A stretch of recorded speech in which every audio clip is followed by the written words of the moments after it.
مشاهدينا الكرام، السلام عليكم ورحمة الله. من تلفزيون دولة إريتريا نقدم لحضراتكم نشرة أخبار هذه الفترة. أصحبكم فيها قاسم أحمد، والبدء كالعادة بأهم وأبرز العناوين.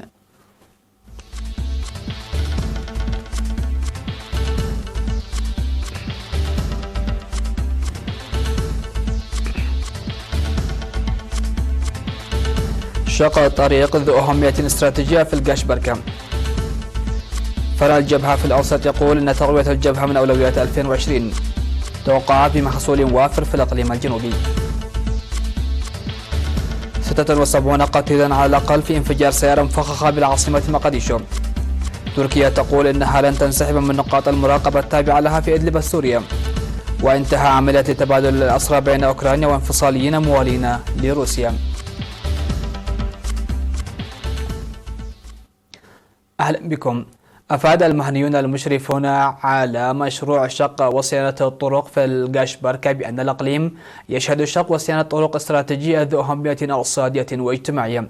تشتمل أعمال شق الطرق الجاري إنجازها عبر مشاريع الدهلو شركتي سجن وبالدهول الإنشائيتين على شق طريق كركبة حرنايت بطول 160 كيلومترا وطريق فورتو وكاي تامرات بطول 34 كيلومتر، فيما تجري صيانة طريق بيشا فورتو بطول 70 كيلومتر وصيانة سفلة الطريق تسني أم حجر بطول 110 كيلومتر. وأودع السيد فقاد تخلي من مشروع الدهلو المشرف على طريق ركبات حرنايت الذي تكثر فيه العقبات وأهمية الطريق في تقديم خدمات اجتماعية متكاملة، وتشمل عملية الشق الجارية المدعومة بالآليات وفق المسح الجاري مسبقا، عمليات الشق وتعبيدها بتربة مختارة وبناء الجسور. من جهته قال السيد قديم مكنن مسؤول مشروع الدهلو سلاسة والمنسق العام لعملية شق طريق فورتو تامرات المختصر أن الطريق الجديد يقلص المسافة من 70 كيلومتر إلى 34 كيلومتر، مشيرا إلى إنجاز العمل بسرعة فائقة. كما تقوم شركة سجن للإنشاءات بصيانة طريق بيشا فورتو معسكر ساوا، ويجري شق طريق مختصر يؤدي إلى فورتو. وتقوم شركة بالدهل للإنشاءات العامة بصيانة وسفلة الطريق تسني أم حجر البالغ طوله 110 كيلومتر، ولا زالت تتواصل بطريقة جيدة.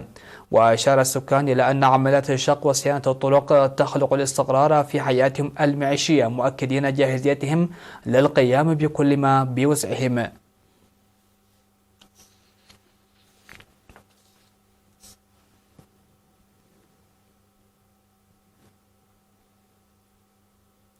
ذكر فرع الجبهة الشعبية للديمقراطية والعدالة بالإقليم الأوسط في الاجتماع التقييمي الذي انعقد في 27 و 28 من ديسمبر الجاري في العاصمة أسمرة بأن تقوية الجبهة سيكون من أولويات 2020. وفي الاجتماع الذي شارك فيه سكرتيرات الفروع والمجاميع، ألقى الأمين العام للجبهة في الإقليم السيد يوسف صائق كلمة قال فيها إن تقوية الجبهة الشعبية للديمقراطية والعدالة وتأمين البلاد يعزز مسيرة العدالة الاجتماعية، وسوف تنفذ في العام القادم برامج واسعة في هذا المجال. وذكر السيد يوسف بأن المواطنين يساهمون بفعالية لمساعدة أسر الشهداء والمحتاجين آخذين المساعدة كثقافة مجتمعية، مشيرا إلى أن المشاركة الفعالة لجمع المحصول خير دليل على المساهمة الأهلية الواعية، وسوف تستمر في الأعوام القادمة في مجالات أخرى.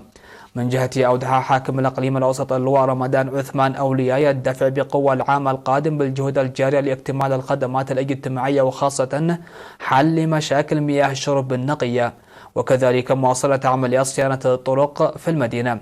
في غضون ذلك عقد سكرتير الجبهة الشعبية للديمقراطية والعدالة السيد الأمين محمد سعيد في 27 من ديسمبر الجاري سيمينارا لسكرتيرات الفروع والمجامع وموظفي الحكومة المدنيين في الإقليم الأوسط تركز حول الأوضاع الراهنة وبرامج 2020.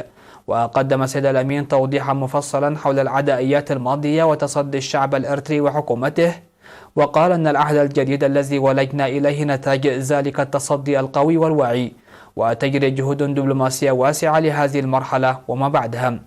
في الختام أشار السيد الأمين محمد سعيد بأن تحسين الحياة المعيشية للمواطنين والخدمات الاجتماعية من البرامج الممنوحة الأولوية للتنفيذ خلال 2020، موضحا بأن البرامج الموضوعة وتقوية الجبهة وبرامج تنموية ستعرض للمواطنين بشكل سيمينارات.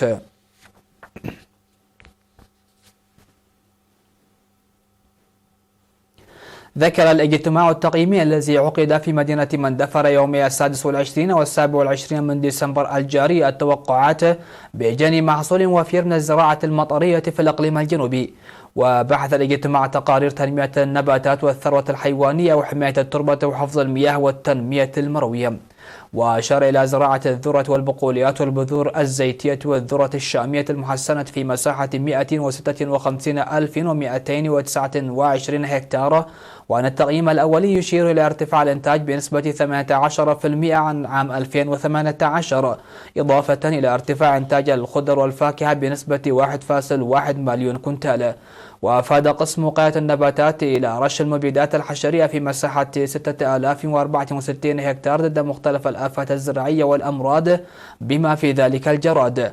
وأوضحت التقارير بناء 10 سدود صغيرة في 9 مديريات بدأت 8 منها الخدمة.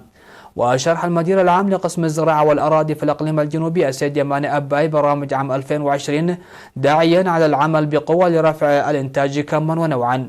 وطالب الاجتماع القيام بالتقييم 3 مرات سنويا بدلا من مرة واحدة في السنة، وتبادل الخبرات والتجارب بين المهنيين الزراعيين.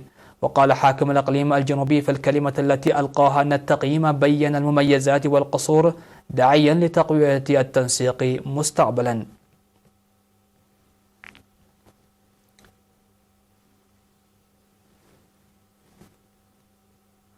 قدم قسم السياحة في الإقليم الأوسط شهادات تقديرية ل37 مرفق خدمي لجودة خدماتها. وأوضحت المدير العام للقسم السيدة ليا جبرا في المناسبة التي جرت في 27 من ديسمبر أن هدف الإشادة من هذه المرافق هو التشجيع لتطوير العمل وأن تكون قدوة للآخرين، مشيرة إلى أن المرافق المقدرة عملت على نظافة أدواتها وعمالها ومتابعة جودة الخدمات. وقالت بإستثناء قلة من المرافق الخدماتية لا توجد خدمات بأسعار مناسبة، داعية المرافق الخدمية القيام بواجباتها للحيلولة دون استفحال ارتفاع الأسعار. وقد تم الإشادة أكثر بمطعم السيكومورو لجودة خدمات في جميع الأنشطة. وتقدم الشهادات التقديرية التي بدأت عام 2018 للمرافق التي تقدم خدمات جيدة سنويا.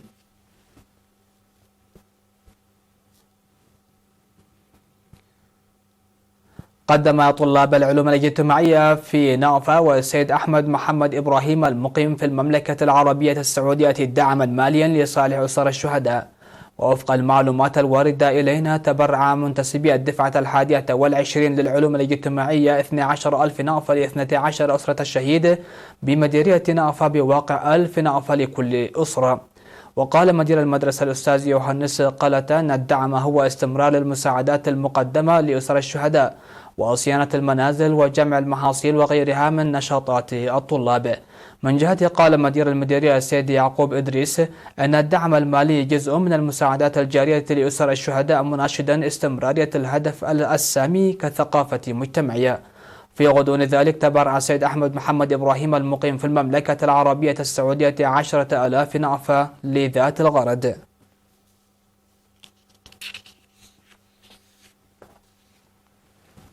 مشاهدينا الأكارم، نشرتنا لا زالت مستمرة معكم من الفضائية الإريترية، لكن بعد فاصل قصير فابقوا معنا.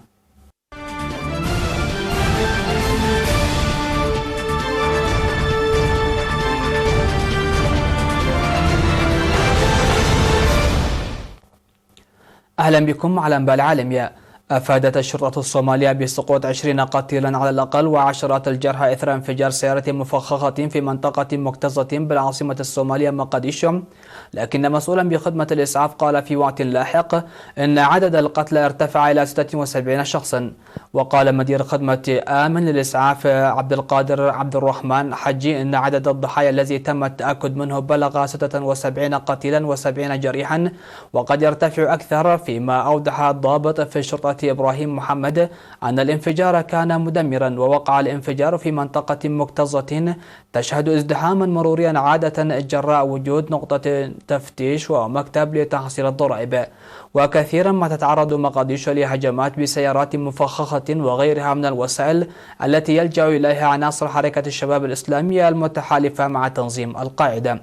وأجبرت المجموعة على الفرار من العاصمة الصومالية سنة 2011، لكنها لا تزال تسيطر على مناطق ريفية في محيطها، كما نفذت هجمات في كينيا المجاورة.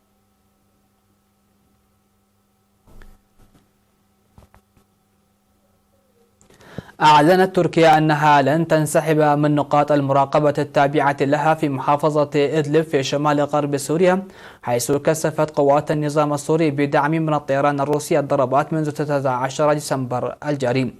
وينتشر الجيش التركي في 12 نقطة مراقبة في إدلب بموجب اتفاق تم التوصل إليه في سبتمبر 2018 بين موسكو حليفة النظام السوري وأنقرة الراعية لمجموعات معارضة.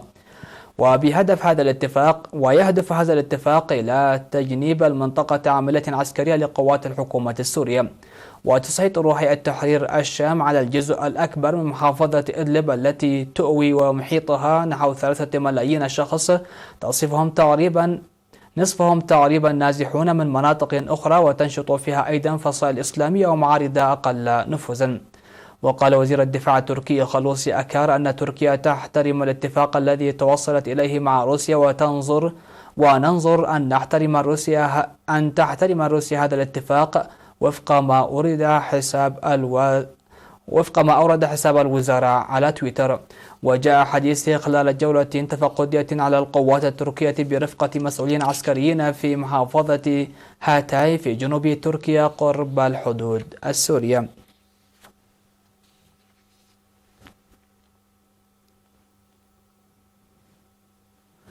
أنهت كييف والانفصاليون الموالون لروسيا في شرق أوكرانيا عملية تبادل 200 أسير في حدث يعد خطوة نحو خفض التصعيد في النزاع الوحيد في أوروبا. وقالت الرئاسة الأوكرانية أن عمليات الإفراج المتبادلة قد تمت، مشيرة إلى أنها تنظر عودة 76 شخصا إلى البلاد، فيما أعلن الانفصاليون في جمهوريتي دونيتسك ولوغانسك لوكالة أنباء روسية تسلمهم دفعتين متتاليتين من 61 و 63 شخصا. وهذا أول تبادل مباشر لأسرى بين طرفي النزاع منذ ديسمبر 2017. ووصلت حافلتان قادمتان من مناطق الانفصاليين إلى منطقة خاضعة لحماية عسكريين أوكرانيين قرب بلدة أودراديفكا في المنطقة الخاضعة لسيطرة كييف على بعد حوالي 10 كيلومترات من الجهة الأمامية.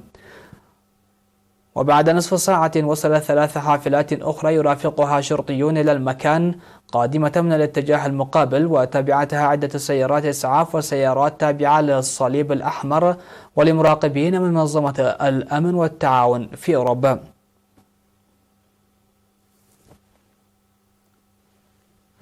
الخبر الأخير في هذه النشرة: دخلت لوحة تمثل قناع الملك توت عنخ آمون موسوعة جينيس للأرقام القياسية بوصفها أكبر لوحة تم صنعها من أكواب القهوة، حيث تم استخدام 7260 كوبا لتصميم القناع.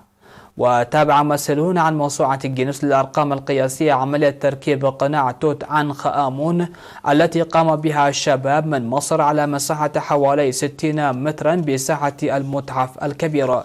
وأشار الطاهي وحيد محفوظ إلى أن الفريق استخدم 4 أنواع من القهوة، وهي القهوة البيضاء والقهوة السوداء، ومجموعتان من الأكواب المليئة بالقهوة مع الحليب بتدرج مختلف لتشكيل القناع. أما الأمين العام للمجلس الأعلى للآثار في مصر فقال أنه تم تسجيل الرقم القياسي من قبل مع صورة للفيس بريسلي تم صنعها ب 4700 كوب قهوة، وتم تحطيم هذا الرقم القياسي اليوم باستخدام 7260 كوبا لتشكيل قناع توت عنخ آمون. وحسب منظمي هذه التظاهرة فقد تم اختيار المتحف الكبير لتنظيم التظاهرة لكونه المكان الذي يضم كنوز الملك توت عنخ آمون.